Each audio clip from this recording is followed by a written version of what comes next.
पंजाब में आम आदमी पार्टी कांग्रेस के खिलाफ चुनाव लड़ रही है, वहीं दिल्ली में साथ है। हम इस समय चंडीगढ़ में बात कर रहे हैं, चंडीगढ़ में आप और कांग्रेस एक साथ लड़ रहे, मनीष तिवारी को सपोर्ट कर रहे हैं। ये कैसी राजनीति है कि एक राज्य में एक दूसरे के खिलाफ लड़ते हैं, दूसरे बगल के राज्य में आप एक साथ आते हैं। मोदी जी कहते हैं कहीं हम साथ हैं और कहीं हम आपके हैं कौन। इस वक्त देश को बचाना जरूरी है। जिस तरह से मोदी जी और अमित शाह जी ने मिलकर देश के अंदर गुंडागर्दी और तानाशाही की हुई है, उससे देश को बचाना जरूरी है। तो जहां जहां बीजेपी को हराने के लिए हमें साथ आना पड़ा, हम साथ आए ताकि बीजेपी के खिलाफ एक कैंडिडेट दिया जा सके। लेकिन पंजाब के अंदर बीजेपी का वजूद नहीं है, इसीलिए पंजाब में हम अलग अलग लड़ रहे हैं। लेकिन ये जो किस वोटर जो है वो क्या समझेगा कि ये दो पार्टी वाकई केवल मोदी जी को हराने के लिए आती है। अब दिल्ली के चुनाव होंगे 8 महीने बाद, क्या उस चुनाव में आप और कांग्रेस साथ में काम कर पाएंगे या वहां आप एक दूसरे के खिलाफ रहेंगे? अभी 4 जून की बात कर रहे हैं, 4 जून के बाद डिसाइड करेंगे क्या होगा।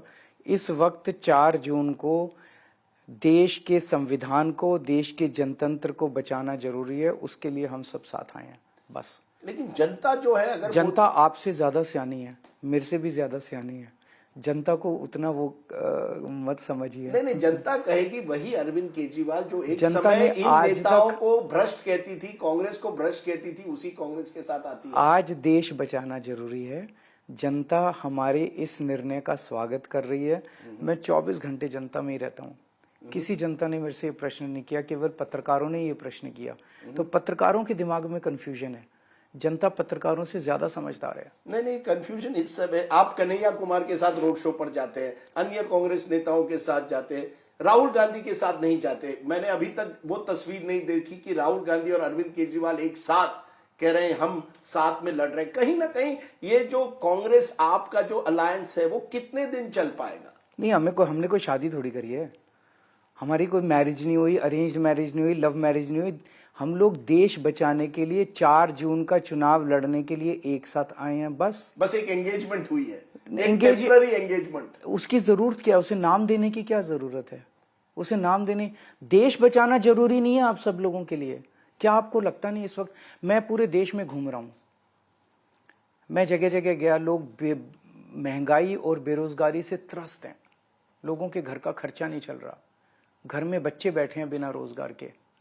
लोग सोचते हैं हमारे प्रधानमंत्री हमारे को इसका समाधान देंगे, और जब लोग टीवी खोलते हैं तो प्रधानमंत्री जी आते हैं टीवी पे, कहीं भाषण दे रहे होते हैं। प्रधानमंत्री जी कहते हैं अगर तुमने इंडिया गठबंधन वालों को वोट दिया तो ये तुम्हारा मंगलसूत्र छीन के भाग जाएंगे। अगर तुमने इंडिया गठबंधन वालों को वोट दिया तो ये तुम्हारे घर की टूटी खोल के भाग जाएंगे। अगर तुमने इंडिया गठबंधन को वोट दिया तो तुम्हारे घर से भैंस खोल के भाग जाएंगे। बॉम्बे जाते हैं तो कहते हैं शरद पवार भटकती आत्मा है। बॉम्बे जाते हैं कहते हैं उद्धव ठाकरे अपने पिताजी की नकली संतान है। लोग सोचते हैं यार मेरे ये गाली गलौज से मेरी समस्याओं का समाधान निकलेगा? अगर प्रधानमंत्री जी कहते हैं मैं तुम्हारे पेट्रोल के ऐसे सस्ता कर दूंगा, डीजल सस्ता कर दूंगा, खाने पीने की चीज, तो जनता कुछ कनेक्ट होती। एक प्रधानमंत्री जिसको पता ही नहीं देश में क्या चल रहा है, और आजकल इनका अहंकार इतना बढ़ गया, प्रधानमंत्री जी ने कहना चालू कर दिया है कि मैं अपनी मां के पेट से पैदा नहीं हुआ था, मैं भगवान का अवतार हूं, मैं इस दुनिया में प्रकट हुआ था। ये अपने आप को भगवान मानने लग गए।